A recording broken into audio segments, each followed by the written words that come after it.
Welcome. Take a quick look around the room you're sitting in right now. Now imagine if the very walls around you were actively generating the power to keep the lights on. Today, we're diving into a truly revolutionary technology in this explainer, one that honestly has the potential to completely transform our urban landscapes, and crucial for our focus today, potentially solve a massive looming energy crisis in Bangladesh. We're talking about turning entire concrete jungles into living, breathing power plants.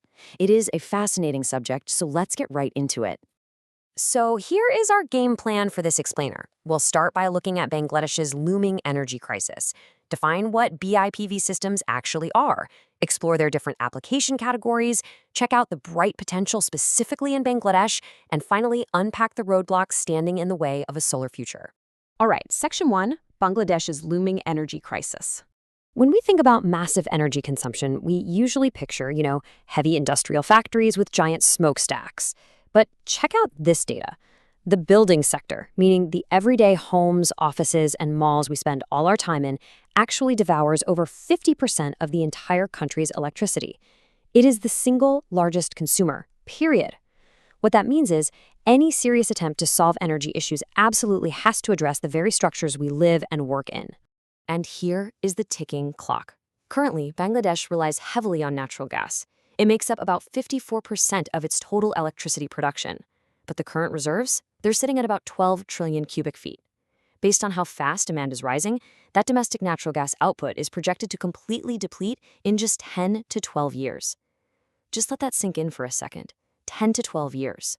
The country urgently needs to diversify its energy mix and embrace clean energy, or it won't be able to sustain its rapid economic growth. Which brings us to Section 2. What are BIPV systems? Let's define the main character of our story today. BIPV stands for Building Integrated Photovoltaics.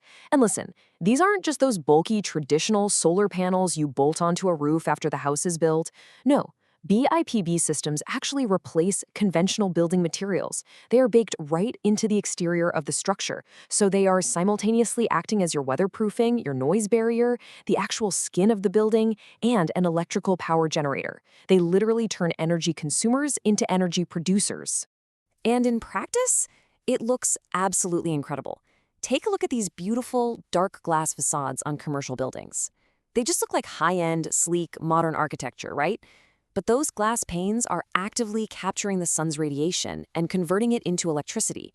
It's a total game changer for the aesthetic possibilities of renewable energy. And hey, it is not just for giant corporate skyscrapers either. BIPV perfectly replaces traditional roof tiles on everyday housing. Instead of just sitting up there doing nothing, every single one of those tiles is pulling its weight to get your house off the grid. It's just a flawless blend of form and function. Okay, moving on to Section 3, exploring BIPV application categories. The industry actually breaks this down into 5 distinct categories. First up is Category A. This is your classic sloping roof. The solar elements are built right into the roof, but you can't access or even see them from inside the attic because there's a structural ceiling underneath. Then we have Category B. This is also for sloping roofs, but these are actually accessible from the inside. Think of a stunning glass atrium or a massive skylight where the solar glass is literally the only thing standing between you and the sky. Moving to the sides of the building, Category C tackles vertical, non-sloping facades. The panels stand almost completely upright, but they're closed off from the inside by a traditional masonry wall. You'll see this a lot in modern rain screen facades. Now, Category D is where architecture gets super futuristic. These are vertical, accessible envelopes like stunning floor-to-ceiling curtain walls. They act as your actual windows. They let the daylight filter in while quietly generating electricity all day long. Finally, we have Category E. This covers external additions that add a functional layer to a building. We're talking solar-powered awnings, window louvers, sunshades, even balcony balustrades. It's a brilliant way to retrofit existing structures with BIPV tech without having to tear down any walls. So we know how it works. Let's look at Section 4, the bright potential in Bangladesh.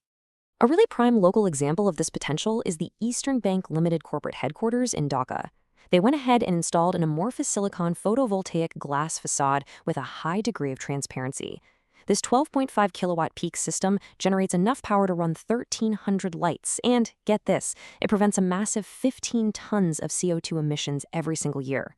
It is living, breathing proof of concept right in the heart of the city. And the economics? They are surprisingly viable.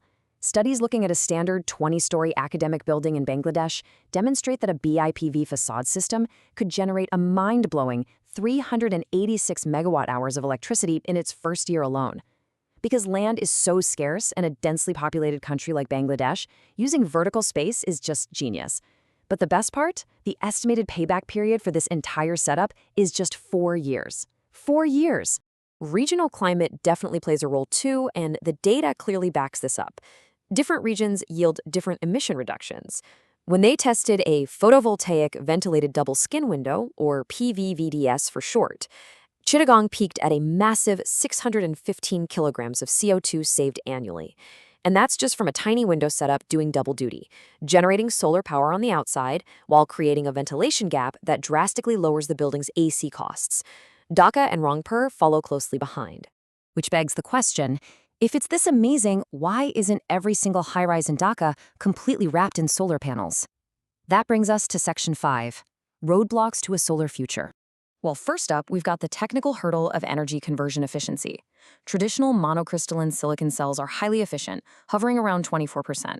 But if an architect wants a highly transparent or flexible look, they might be forced to use organic cells, and the efficiency of those plummets to under 9%.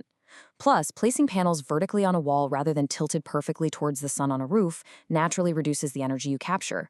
It's a constant tug-of-war between architectural beauty and maximum power output. But beyond the tech, we hit a literal wall of economic and policy roadblocks. The upfront capital is huge because these aren't cheap off-the-shelf panels. They require custom architectural design. Worse, there are basically no government subsidies to help offset those costs, and no feed-in tariffs. Meaning, if you generate extra power, you can't sell it back to the grid.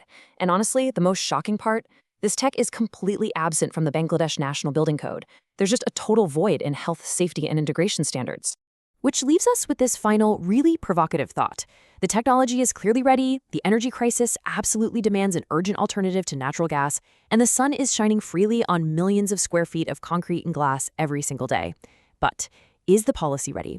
Will Bangladesh rewrite its building codes and actually incentivize this market in time to turn its concrete jungles into real power plants? It's a transition that could literally redefine the nation's future, but the next move is entirely in the hands of policymakers.